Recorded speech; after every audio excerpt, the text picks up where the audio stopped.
I think it's much more likely to happen in the UK than it is, like you just said, David, to happen in the US. I'm hoping it ends up happening in the UK myself. You know, like Fury and Wilder happened because there was a title on the line. You know, that's something that Bob understands and needs. Titles, you know, every fighter wants a title. That's their dream. That's why they lace up gloves. They want to make history, have the title, especially the WBC, okay?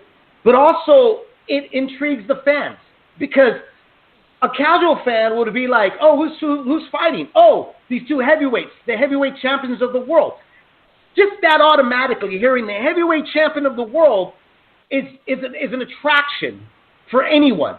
So Bob understands that, and that's why he's been in the business for 80s plus, you know what I mean, or whatever, how many years. I think the guy's like, what, 170 right now? You know, been in the business for like 90 years. But he's been in the business. Yeah, he's definitely getting up there. Yeah, I mean, I know for a fact I couldn't sit there and argue with him about what moves he's going to make about this certain fight because who am I? You know, I'm not even a baby in the game. I'm still in my dad's baby nuts, and in his eyes, you're still in your dad's nutsack to try to you know, come across and give me advice or tell me how to promote and run a promotional company. There's no way. So I see where he's going. It's frustrating as a fight fan. I'll tell you that. I get frustrated with the guy, you know, and I go like, dude, these were shitty fights. But the thing that he's getting paid, and that's what it's all about. In business standpoint, it's about getting paid. Not just the promotional company and himself, but his fighters. They're all getting paid. They're all getting their money that ESPN has promised them and have locked down with ESPN, and that's the route. The only way you're going to intrigue him to play ball with anybody else is you got to have something that intrigues him, which is either he gives a little bit more of the pie or your network's doing far much better and you can give his fighter far more exposure or there's titles on the line. Yeah. I think the only guy that he has that like really is desperate and in need of an opponent like that though is Terrence Crawford. So if they could kind of maybe figure out a way to do a cross promotion with the PBC and get Crawford to fight with one of the welterweights and then maybe trade off that versus a couple at another weight class. But other than that, I agree with you, yeah. But see, here's the thing, Amilcar. You're thinking like a fan that Crawford is in need of this marquee opponent. Is he really in need? Because, I mean, either way, he's going to get paid. Bob has him signed to a contract, and that contract stipulates that he's going to be on ESPN. So ESPN is already committed into the Crawford business. So whoever they get, Crawford's going to get a substantial amount of money that's already been put on black and white on a piece of paper. So Bob is delivering. I don't think it's like the music business. You know, you're never promised a certain amount. You're promised X and O's, but the Y's and Z's and everything else is a perk. You know what I mean? Like if a record company comes to you and go, Milcar, I love the way you sing. You're a hip hop artist. You got the look. I'm going to produce you an album. We're going to put you up in the best studios. We're going to press you a cover album, and you're going to do a music video. And they do all of that they promise, right? But then when you come to them, hey, when am I going to get released? And they say, well, we did everything we said. We never said we were going to release your album. The same thing with Crawford. Yeah. You know what I mean? Crawford could go, hey, you know, I want to fight Spence. I want to fight Garcia. Bob could go, I never promised you any of that. And I never said I was going to go negotiate with Al Heyman. I promised you that you're going to get paid and that you were going to live fat and you were going to be on ESPN. And I've delivered. Yeah. Plain and simple. Yeah, you're right. You're right. You know? So if we could turn back quick to the card, though, before we move on, David, I'd like to hear your thoughts on the Benavidez fight, and specifically him coming overweight. What were your thoughts on that? You know, man, there was a lot. I mean, there was a lot that came in on Saturday after, you know, hearing and seeing Benavidez 3 pounds over on the weight scale, which D-Style covered very well on his channel and on his podcast. You know, I was telling this to Brian Fogg. You know, and Brian watches the sport very closely. Used to be a journalist for Leaving the Ring, and he bets on fights. You know, so he's very committed. And he plays very close attention.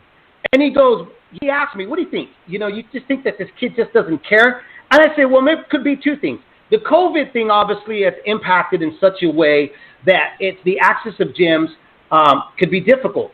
It really kind of stops certain. And I talked about this. I think that the last show that we did live.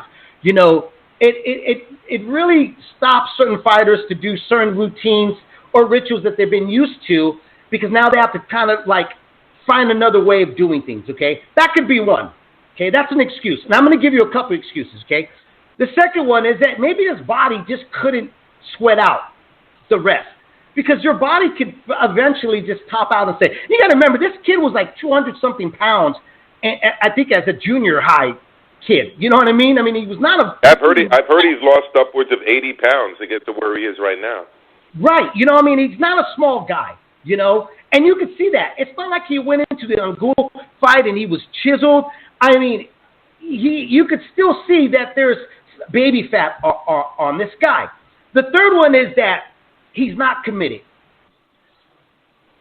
After watching the fight, Amilcar, I'll ask you guys, and I'll ask anybody else who wants to join in the chat room. If you want to call in, 347-215-7598, we can recap what we talked about a little bit on here. We do got a lot of stuff that we're trying to cover today, and we've kind of dragged on a little bit too much on some of the topics because I wanted to run through a bunch of the Showtime stuff. But anyways, going back, what you guys saw against Angulo, the hand speed, the footwork, his movement, did that look like a guy that's not committed to his craft, Amilcar, do you think? Yeah. At least he wasn't committed to this fight. I mean, maybe he had trouble motivating himself to get up for this opponent. Personally, I don't like it when people show up overweight for fights. I honestly really don't like it when people show up for overweight for title fights. And, you know, I was thinking about this Sunday, and in anticipation of speaking to you about it. I think that if a guy turns up overweight for a fight, that it should be a no decision for the guy that shows up overweight. And if the guy that doesn't show up overweight wins, it just becomes a win. I don't think it's enough anymore to just say to people, you know, yeah, you can go in and win the fight. You can pay a little bit of side money to your opponent, and we'll strip you. I don't really think that's enough anymore of